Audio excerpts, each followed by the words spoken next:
Hello students, today we are starting our first chapter of class 9 civics, that is what is democracy and why democracy. In this chapter we will learn the meaning of democracy and why democracy is essential for a country. तो सबसे पहले हम देख लेते हैं बच्चों के इस चैप्टर के अंदर हम लोग क्या क्या पढ़ेंगे. Where did the word democracy originated. ठीक है. सेकंड हम देखेंगे what is democracy and meaning and definition of democracy. Next हम देखेंगे फीचर्स ऑफ डेमोक्रेसी. अगला टॉपिक हम देखेंगे merits and demerits of democracy and last देखेंगे difference between democratic and non democratic government. So let's start. सबसे पहले देखते हैं बच्चों हम लोग कि from where did the word democracy is derived. How from where the word originated. तो the democracy word is derived from the Greek word demos and kratia. Okay, ये दो ग्रीक वर्ड से बना हुआ है, डेमोस और क्रेसिया से. तो डेमोस का मतलब होता है बच्चों पीपल और क्रेसिया का मतलब होता है रूल. तो जो पीपल का रूल होता है, जहां पर लोगों का रूल होता है, उसे हम क्या कहते हैं? डेमोक्रेसी. ओके, नाउ अब हम देखते हैं मीनिंग ऑफ डेमोक्रेसी कि डेमोक्रेसी का क्या मीनिंग है. तो हमने एक अब्राहम लिंकन की हम प्रीवियस क्लासेस से पढ़ते चले आ रहे हैं बच्चों डेफिनेशन कि democracy is the government of the people, bye the people and for the people. है ना. डेमोक्रेटिक गवर्नमेंट कौन सी होगी? जो पीपल्स के थ्रू इलेक्ट होती है ना, और हम पे रूल करती है. तो ये जो डेफिनेशन है जो अब्राहम लिंकन ने दी है, उसे हमें एक चीज़ में चेक करना पड़ता है कि हम देखते हैं कि रूलर्स है ना कौन है. फर्स्ट हम किस एस्पेक्ट्स में देखते हैं कि हु आर द रूलर्स. जो डेमोक्रेटिकली हम कहते हैं कि इलेक्टेड गवर्नमेंट है, तो क्या वो ट्रू डेमोक्रेटिकली इलेक्टेड गवर्नमेंट है. सेकंड हम देखते हैं व्हाट काइंड ऑफ इलेक्शन, कि जो इलेक्शंस हैं वो भी डेमोक्रेटिक इलेक्शन है, फेयरली हुए हैं या नहीं हुए हैं. थर्ड देखते हैं what kind of form of government, ठीक है ना, कि गवर्नमेंट की फॉर्म कौन सी है. तो ये सारी चीज़ों को देखते हुए हम एक चीज़ कह सकते हैं कि जो डेमोक्रेसी है वो क्या है? Democracy is the form of government in which rulers are elected by the people. ठीक है ना. जो रूलर्स हैं वो किसके थ्रू इलेक्टेड होते हैं? वहाँ के जो सिटीजन्स हैं उनके थ्रू इलेक्ट होते हैं. उस फॉर्म ऑफ गवर्नमेंट को हम क्या कहेंगे? Democratic form of government. जहाँ पर रूलर्स कैसे इलेक्ट होंगे बच्चों? जो वहाँ के सिटीजन्स हैं उनके थ्रू. ओके, और सबको फ्री एंड फेयर चांस जो है वो होगा. चलिए अब हम नेक्स्ट देखते हैं कि हम कैसे समझेंगे कि जो डेमोक्रेसी है वो ट्रू डेमोक्रेसी है या नहीं है. तो बच्चों कुछ फीचर्स हैं, है ना. जब कोई कंट्री ये फीचर्स फुलफिल करती है तो उस कंट्री को हम डेमोक्रेटिक कंट्री कहते हैं. किसी भी कंट्री को डेमोक्रेसी होने के लिए, ट्रू डेमोक्रेसी होने के लिए क्या करना पड़ेगा? ये जो डेमोक्रेसी के फीचर्स दिए हुए हैं, इन फीचर्स को फुलफिल करना पड़ेगा. तो इसमें फर्स्ट फीचर आता है major decision by elected leaders. Second हम देखते हैं free and fair electoral competition. Third हम देखते हैं one person one vote and one value. And the next is rule of law and respect for rights. ठीक है ना बच्चों. तो ये चार फीचर्स जो हैं डेमोक्रेसी के हमको दिए गए हैं, जो हम हमारे वीडियो के अंदर पढ़ेंगे. तो सबसे पहले हम लोग देखते हैं बच्चों कौन सा फीचर डेमोक्रेसी का? Major decisions by elected leaders. है ना. फर्स्ट हमारा डेमोक्रेसी का फीचर है कि जो मेजर डिसीजन है वो किसके थ्रू लिए जाते हैं? इलेक्टेड जो मेंबर्स हैं उनके थ्रू लिए जाते हैं. तो हम यहाँ पर देखेंगे बच्चों पाकिस्तान का एग्जाम्पल कि पाकिस्तान ने किस तरीके से डेमोक्रेटिक फॉर्म ऑफ जो गवर्नमेंट थी वो चलती थी, और क्या हम उसे डेमोक्रेटिक कहेंगे या नहीं कहेंगे. है ना. तो हम सबसे पहले देखते हैं कि क्या हुआ था इन 1999. जो वहाँ के मिलिट्री कॉप थे जनरल परवेज मुशर्रफ, उन्होंने क्या किया था? जो लीगली इलेक्टेड गवर्नमेंट जी थी, जो डेमोक्रेटिकली इलेक्टेड गवर्नमेंट थी, उसको क्या कर दिया गया? ओवरथ्रो कर दिया, और खुद को चीफ एग्जीक्यूटिव जो है वो डिक्लेयर कर दिया। ठीक है ना, 1999 में उन्होंने जो डेमोक्रेटिकली इलेक्टेड गवर्नमेंट थी उसे ओवरथ्रो करके खुद को क्या किया, चीफ एग्जीक्यूटिव उस कंट्री का डिक्लेयर कर दिया। अब उसके बाद उन्होंने नेक्स्ट क्या किया, इन 2002 2 साल तक उन्होंने वहाँ पर रूल किया और उसके बाद 2002 में एक लीगल फ्रेमवर्क ऑर्डर जो है वो पास किया और उसके थ्रू क्या किया, उन्होंने अपना जो टाइम था वो एक्सटेंड कर दिया है ना। As a chief executive of country उन्होंने अपना जो टाइम है वो एक्सटेंड कर दिया और जो अपना वर्किंग टाइम था वो बढ़ा दिया। ठीक है, अब उसके बाद में उन्होंने क्या किया बच्चों, एक लीगल फ्रेमवर्क ऑर्डर जो है वो पास किया है ना। बहुत सारे इसके बीच में उन्होंने मैल प्रैक्टिसेस करी, फ्रॉड्स किए और एक लीगल फ्रेमवर्क ऑर्डर पास किया। उसके थ्रू उन्होंने क्या किया, खुद को जो है ना, खुद को प्रेसिडेंट की पावर दे दी। ठीक है, लीगल फ्रेमवर्क ऑर्डर के बाद उन्होंने खुद को प्रेसिडेंट की जो पावर है वो दे दी और जो डेमोक्रेटिकली इलेक्टेड गवर्नमेंट थी उसे क्या कर दिया, डिसमिस कर दिया, हटा दिया और उसके बाद में फिर से इलेक्शन जो है वो हेल्ड करवाए गए। ठीक है ना, तो इसके बाद में जो इलेक्शन हेल्ड हुए और जो कैंडिडेट्स चुनकर आए वो किसके कंट्रोल में थे, जो आर्मी ऑफिशियल्स थे उनके कंट्रोल में। ठीक है ना, सिविल कैबिनेट तो बनी लेकिन उनको नॉमिनल पावर्स जो हैं वो दिए गए और जो डिसीजन मेकिंग पावर था वो किसके पास था, नेशनल सिक्योरिटी काउंसिल के पास में। और नेशनल सिक्योरिटी काउंसिल जो थी वो डायरेक्ट किसके अंदर में आती थी, जनरल परवेज मुशर्रफ के।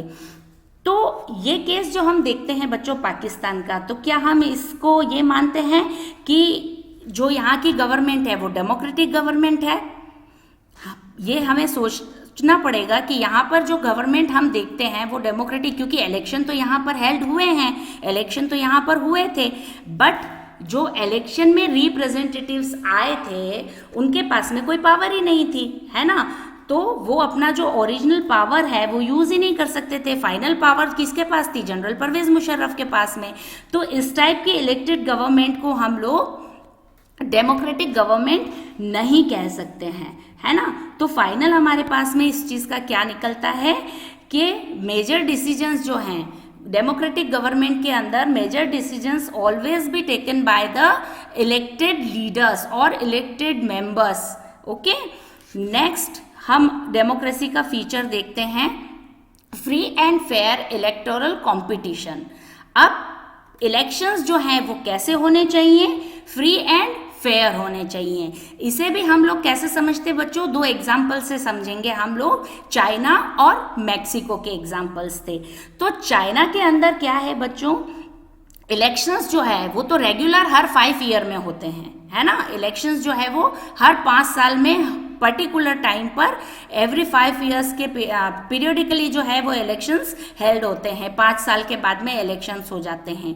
बट वहाँ पर एक चीज़ देखने को मिलती है कि जो वहाँ की पार्टी है, चाइनीज़ कम्युनिस्ट पार्टी, हमेशा उसी का कैंडिडेट जो है वो चुनकर आता है।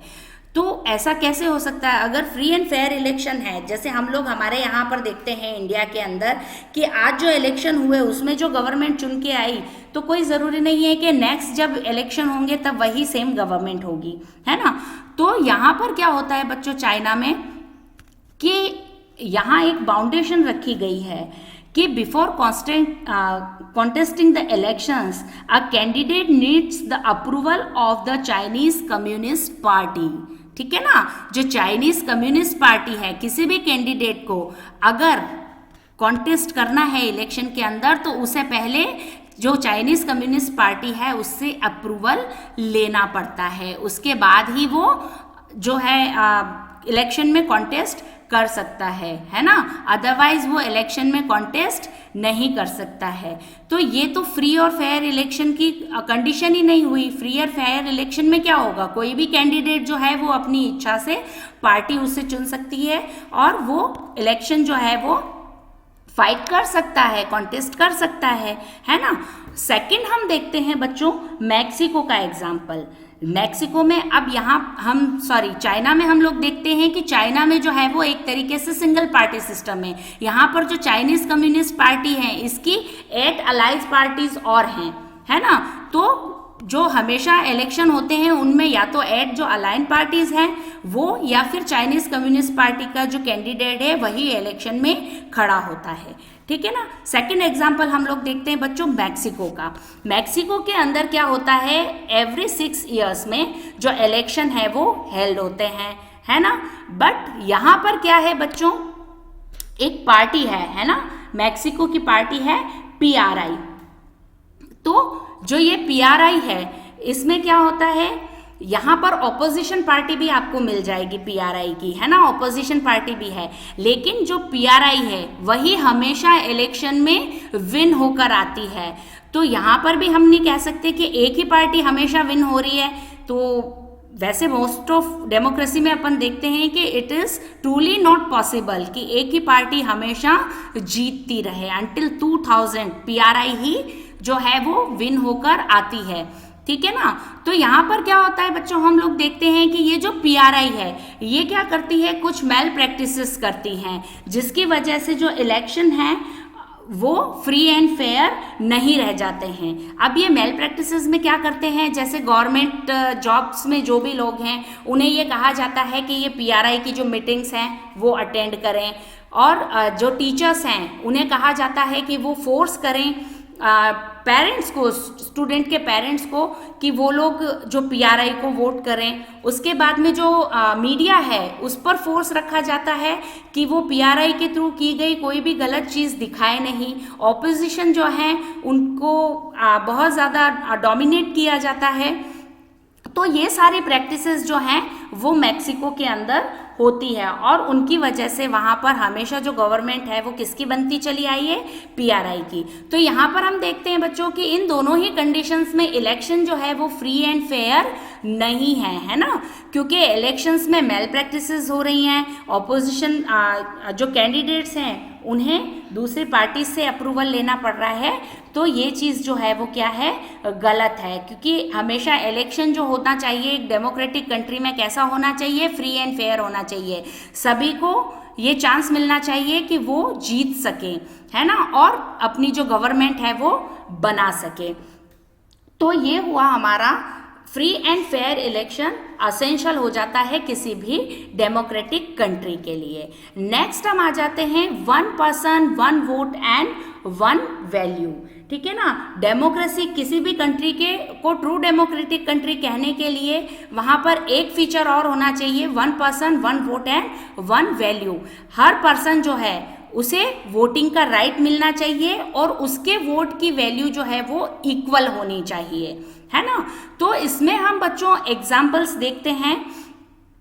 हम यहाँ पर फर्स्ट एग्जाम्पल देखते हैं सऊदी अरेबिया का। सऊदी अरेबिया जो है वहाँ पर 2015 से पहले तक बच्चों जो विमेंस थी उनको वोटिंग का राइट नहीं दिया गया था, ठीक है ना। तो उसे भी हम डेमोक्रेटिक नहीं कह सकते, क्योंकि किसी भी नेशन के अंदर विमेंस भी रहती हैं और मेंस भी रहते हैं, तो उन्हें इक्वल राइट मिलना चाहिए वोटिंग का, ठीक है। नेक्स्ट हम लोग देखते हैं बच्चों एस्टोनिया का एग्जाम्पल। यहाँ पर क्या था, citizenship rule such a way that people belonging to Russian minority find it difficult to get the right to vote, है ना। यहाँ रशियन माइनॉरिटी जो थी उन्हें वोटिंग का राइट नहीं मिला हुआ था, ओके। नेक्स्ट हम लोग देखते हैं बच्चों फिजी का, ओके। फिजी में क्या था कि जो इंडियन फिजीज थे वहाँ पर उनके वोट जो वहाँ के नेटिव फिजीज थे उनके वोट की जो वैल्यू थी वो थी 1। लेकिन अगर हम वहीं पर इंडियन फिजीज को देखते हैं तो उनके वोट की वैल्यू जो नेटिव फिजीज थे उनके वोट से हाफ थी। तो उन्हें इक्वल अपॉर्चुनिटीज नहीं मिल रही थी वोटिंग की, है ना। तो यहाँ पर भी हम कह सकते हैं कि जो डेमोक्रेसी है it is not a true democracy, है ना, because in a democracy each adult citizens must have 1 vote and each vote must have equal value, okay ना, 1 vote it means 1 vote 1 value, equal value उस vote की मिलनी चाहिए। तो किसी भी डेमोक्रेसी के लिए ये ज़रूरी हो जाता है कि उसके वोट की पर्टिकुलर जो सिमिलर वैल्यू जो है वो वोटिंग की सबको मिले।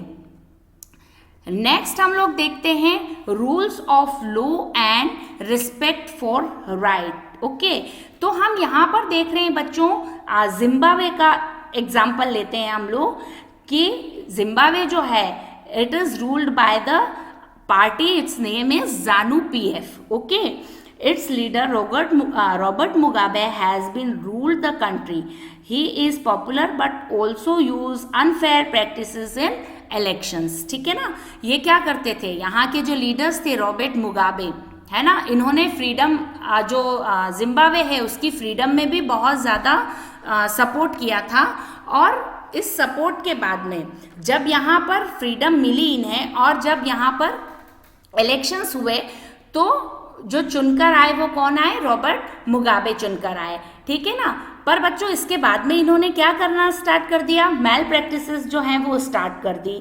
क्या करा इन्होंने, ऑपोजिशन पार्टीज को हरेस करना जो स्टार्ट कर दिया है ना, और जो कॉन्स्टिट्यूशन है उसको कई बार अमेंड किया, फ्रीक्वेंटली उसे अमेंड किया खुद की पावर्स को बढ़ाने के लिए। उन्होंने क्या कर दिया, प्रेसिडेंट की पावर्स जो थी उन्हें बहुत ज़्यादा बढ़ा दी और रिस्पॉन्सिबिलिटी जो थी उसे लेस कर दिया, कम कर दिया, है ना। तो ये कुछ चीज़ें हैं जो हम देखते हैं कि यहाँ पर जो रिस्पेक्ट्स है ना, रूल्स जो हैं लोगों के लिए, वो गवर्नमेंट क्या हो गई थी, लेस उनका मतलब जो लोग थे उनको गवर्नमेंट अपनी लगती ही नहीं थी। उन्हें ये लगता था कि सारी जो पावर्स हैं वो किसके पास में चली गई हैं, प्रेसिडेंट के हाथों में चली गई हैं। तो इस कंडीशन में हम लोग देखते हैं कि इस गवर्नमेंट को भी हम डेमोक्रेटिक गवर्नमेंट नहीं कह सकते हैं, because in a democratic government rules with in limit set by the constitutional law and citizens rights, है ना, कि रूल्स जो हैं वो क्या होते हैं, कॉन्स्टिट्यूशनल लिमिट्स के अंदर सेट होते हैं और सिटीजन्स के जो राइट्स हैं उनका भी ख्याल रखा जाता है। So students, that's all for today. We will continue this chapter in our next video. Thank you.